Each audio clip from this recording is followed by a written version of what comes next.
All right, perfect. Now let's do a quick breakdown right here on the dollar because I think it's always important to revisit the analyst month more than actually the execution month. And the reason why I say that is because I believe having a higher time frame premise, understanding where price actually wants to go based on a higher time frame, is so much more valuable than entries. Entries, you can get very loose with them. As in, yes, of course, in the beginning, be very strict with them, look at your order flow entry, etc. But the entry is the least important part if we are actually looking at capitalizing on a draw on liquidity. Funny enough. Now, right here, what are we seeing on the dollar? We saw on the dollar actually quite an interesting thing right there. And we do not create that daily value gap overlapping with the high that we just took. Already a little suspicious. And as well, we failed to create any daily value gap high right there. Already, again, extremely suspicious. Now, right here, if we want to continue lower, then we get a fair value gap, daily value gap lower right there. Now, tomorrow is NFP. So personally, I will not be looking at a lot of charts today. I will not be trading a lot because tomorrow NFP. So we can potentially consolidate a little bit before we actually have the volatility coming to the market tomorrow as well with NFP. But this is not looking too good for higher prices. We'd have to see what we want to do with this weekly value gap right there. If we want to start to disrespect that to then continue lower, or if we still want to respect that with NFP to continue higher as well. Very interesting. We would have to see. Now there's one instrument actually that I do potentially want to look at for our order flow entry potentially. And that is YM right here. Because YM right there is in that daily value gap with the daily fair value area right there as well. The other indices are pretty bullish to me right here. Other indices are pretty bullish. So if we can get a 4 hour value gap, 1 hour value gap, which we might sting into to then continue higher off of that, we can look at the same. But currently it's only YM which has a bearish premise right there. Now, will we actually continue lower? Based on just YM, I would argue yes. But based on the other indices, I do believe we can actually continue higher and we will not continue lower off of this daily value gap right there. It's quite important to understand. But what you would do if the higher time frame premise is there, if the higher time frame is actually looking good, high probability, then go into the 15 minutes to look for order flow entry. So still, we are very early right here and we want to wait for the move lower, the sharp turn, create a new re right there to then continue lower off of that. And that is essentially it. It is not the hardest part, the entry. The hardest part is always finding the draw on liquidity, finding the high probability, higher time frame conditions. That is the hardest part in trading. Let's see if we have something on crude oil to deal with as well. Because on crude oil, we have touched this daily fair value gap right there, which we can also potentially continue higher from. So if we dive into the 15 minute right now, then let's see what we are dealing with. Still very early again, but if we get fair value gaps higher right there, and we get that re, this could also be very interesting. What is the context? Context is towards this high sitting right there. That could also be very interesting right here. Then I prefer crude oil, and the reason I prefer crude oil is because I do not think YM is going to continue lower off the daily value gap if the other indices are also bullish. And the way you can see that is the other indices, they are stronger. So it's a hierarchy that I've marked out right there. Russell, strongest, then ES, then NASDAQ, then YM, then DAX. So if ES is stronger, then NASDAQ will just follow ES. YM will just follow NASDAQ and ES. DAX will just follow all of them. It's quite important to understand. So do let me know if there are any questions regarding the order flow section right there. And if not, then we move on to the advanced section as well. All right, let's see. Question about ST. Let me open that up in my browser as well, so I can share it. Let's see, 15 minutes for value gap right there. 5 minutes short term. That's a beautiful 5 minute short term. It's perfect. Perfect. Are these 3 STs and can I use them all?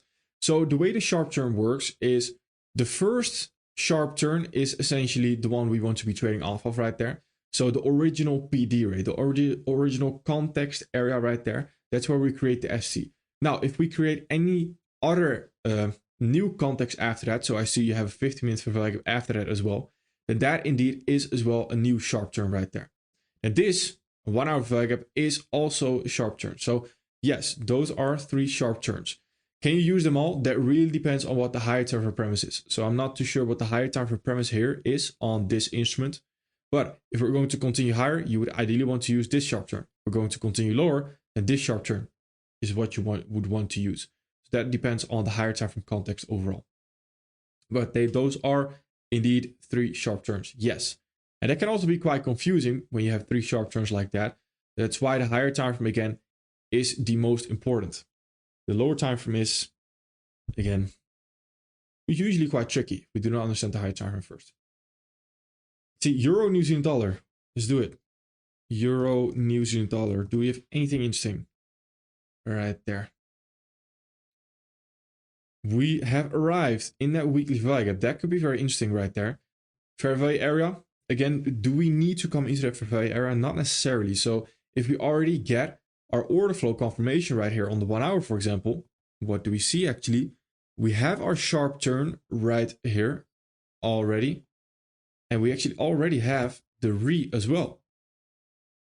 Right there. But the only thing I do not like, and that's just me being picky as well about my entry. The only thing I do not like is that we are potentially sweeping this high right there. So I would ideally want to see a little bit more confirmation right there going higher to then get involved. Because we do not need to get involved early. We have all this space right here towards that context high to potentially get involved. This is the whole context area. Even if we wait a little bit longer right there, we still have a very comfortable 1 to 2 inside the context area right here. It's actually very interesting. It's one of the more interesting pairs currently. Very interesting right there. I do quite like this. But this is a nice example of an ST plus a re right there as well. Continue higher off that. That's very interesting. It's a good one. Let's see. I wrote a quick question with Canadian dollar CHF. The 4-hour candle has served the previous candle high. On the 50-minute time frame, there's an ST at the sweep. However, on the 4-hour, there's a fair value gap sitting below. Would this be considered a strapped order flow and would be forcing the trade? Let's see. Canadian dollar CHF. On the 4-hour right here. The 4-hour is but the previous candle high. Right there. Yeah, the thing here is I personally would not like this short anymore. So, and the main reason because is it's a good idea. I do like the idea that you have right there. If we want to confirm this extra, and I would like to confirm this extra, then in that 15-minute right here, that 15-minute ST, I would like to go into the 1 minute to confirm that a little bit extra. Because we are trading against a lot of bullish momentum right here. So yesterday I was potentially looking at this 4-hour value gap to continue lower off that. We never got anything and we just continued higher right there. So that shows me that we are still very much bullish, and we still have a lot of bullish momentum. So I want to be careful with trading the first ST of a previous candle high sweep, if that makes sense. We can do that, but then it would turn more so into a 50-minute PD array right there to then the 1 minute extra confirmation to continue lower off that 4-hour fair value gap below that as target. The idea is good though. I like the idea. I do like the idea, 100%. Now, has gold put in an ST on the 4-hour? Wondering if it's different for all-time highs.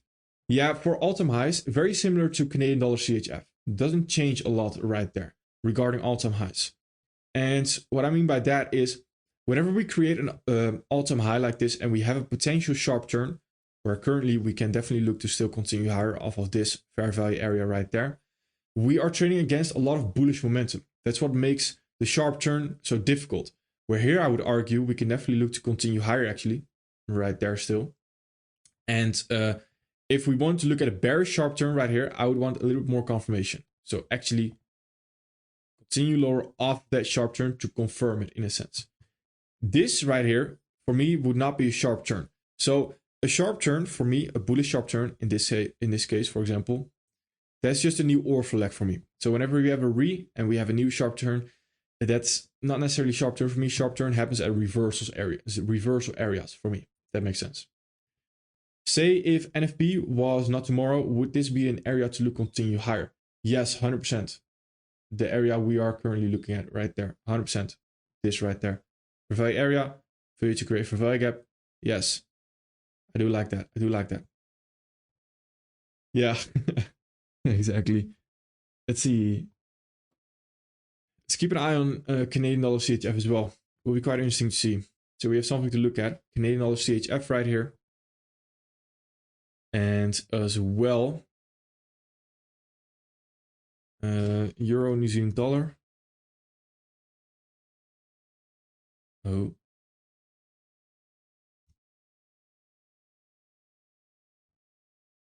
And a little bit of crude oil as well. Perfect. Let's see. I'm looking at the ES 4-hour chart. How will you manage the resistance on the left to fair value gap if you want to go long? Thank you very much. Let's see. That's a good question.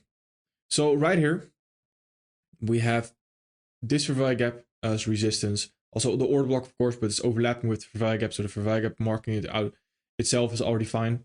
Then we have this fair value gap right there as well as some resistance. So what I would want to see is we can have a potential 2 candle rejection right here on the 1 hour. That 2 candle rejection will most likely, again, that's purely speculation right now, right? It's very premature. But that 2 candle rejection can be the cause that we move lower into a 1 hour fair value gap, for example, right there. Then after we move lower, right there, that's the important part. The move lower is the more important part right there. Because when we move lower, I do not necessarily care where we are going to continue higher from. I wait for the move higher again. And in this particular move lower right here, we have created rejections. Again, resistance, which we can reject off of. So that is, we're on the 5-minute time frame, 15-minute time frame. I want to go into the lower time frame to then see the rejections, to then trade towards the next resistance area right there.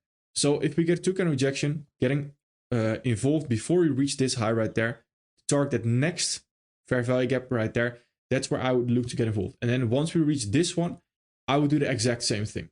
So here, if we get some rejections, to then do the exact same thing, rejection on the lower time frame right there, wait for those, to then get involved the last minute before we take out that high, to then reach this high right there. That is how I would want to get involved right there, if that makes sense. Let's see, Euro JPY. Euro JPY. What are we doing? What for value gap? Weekly value gap, currently continuing higher. All right, perfect. Perfect. And the reason I say perfect right there is because this is a potential sweep of that high at the beginning right there. If we want to continue higher, we can continue higher off that weekly value. But if we want to continue lower, we will continue lower here off of those daily fair value gaps, potentially creating the sweep, confirming the sweep. Now, right here, we are moving higher again above this high right there, indicating that we are more than likely not sweeping this, and we're actually running this liquidity. So this high right there becomes the target right now. That's perfect. So if we can find ourselves a discount array, which we can still continue higher from, then we can look at an entry confirmation in that. The only thing is right here that the discount array is not too clear. So if we already get a 1 hour value higher right there, that could be interesting. Potentially tomorrow as well could be very interesting. But I would want to see a little bit more clear discount array right here to actually continue higher off of. The daily fair value gap, I'm not too interested in that, because that is more than likely a breakaway gap before we actually deliver towards that high as well, right there. But I do like this. I do like this. Also, AG has a really good pairs to share. I like it. No new support on Euro JPY today, tomorrow. All right. That's also good to know. That's also good to know, because then personally, I would not trade it as well if we don't have any new support today or tomorrow. That is good to know. For validating intermediate term high, validating intermediate term high, intermediate term low, if price creating a lag and 2 minor swing highs on the right and left, still it's considered intermediate high, or major swings matters. As long as we have those fair value gaps,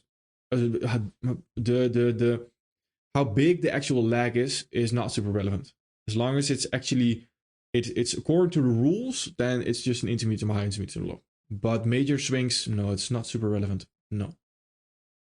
Would be really nice if we prevent the creation of the bearish fair value gap on crude oil. Let's see. Yeah, it's beautiful. It's a beautiful rejection, to be honest, right there. I wonder if we can follow through right here with the new rejection as well. Could be very, very nice. It's a beautiful rejection. Right there on the 1 hour as well. But of course, can be a beautiful rejection, but we still need some kind of fair value gap to push higher right there. From resistance to resistance, exactly. So taking into account those resistance areas. Exactly. That's it. If we don't have Euro JPY news, then I imagine we also don't have Euro New Zealand dollar news. Let's check really quick.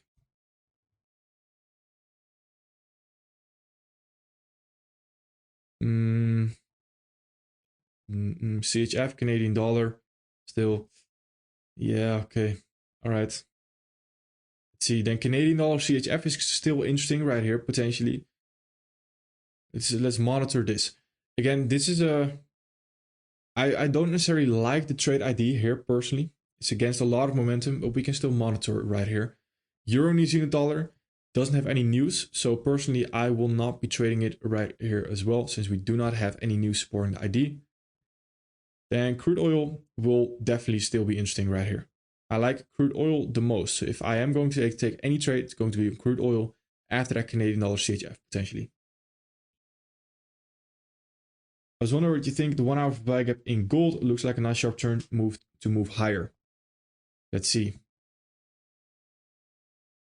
1 hour sharp turn.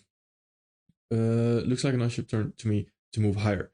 Yeah, right here, if we can get, because this is a very nice fair value area, to be honest, right here. Very nice fair value area. And this is exactly, if we are trading all-time high, this is exactly what I'm looking for. Just somewhat of a retracement in such a bullish environment to then continue higher, because then you're not chasing price and you're also not necessarily looking at shorts to call a top right there. So that's perfect. So here on the 1 hour, if we can create a 1 hour value gap high right there, that's going to be beautiful. That's absolutely beautiful. See if we already have something on the lower time frame. 15 minutes. It's still quite early. 5 minutes, we have a nice sharp turn right here. And this is what we mentioned in the video actually. It's a nice sharp turn where we can visually see order flow not following through right there. I like that. I like that personally a lot, because that gives me a little bit more confidence that we are indeed actually bullish. And the reason we mentioned, or the reason I mentioned that, is because just a huge sharp turn you will find in your own discoveries when you start trading sharp turns as well. The bigger the sharp turn is not necessarily the better the sharp turn. And that is quite intriguing, of course, because we actually always want to have a lot of momentum towards our side. But just one sharp turn is not necessarily a good sharp turn. And the reason I mentioned that is because fair value gaps are also used as manipulation. So that's why ideally you would want to have a sharp turn getting confirmed right there with an equal lag. With an equal lag, I mean, sharp turn right there is around 500 points. This right here is also around 500 points. When you have a sharp turn that is 1,000 points, that makes it very difficult to still get involved. And then you'll usually get those lethargic order flow lags inside the sharp turn. I do not like price action like that. I personally want to avoid price action like that as well. I do not personally like that. This right here, when we create that 5 minute re, we are also running into that 1 hour value gap. So it will be interesting to see what we can do right there if we still want to reject a little bit, because then the retracement is going to be a little bit deeper. Keep that in mind as well. Very interesting price action though. I do like this. Let's also look at this actually.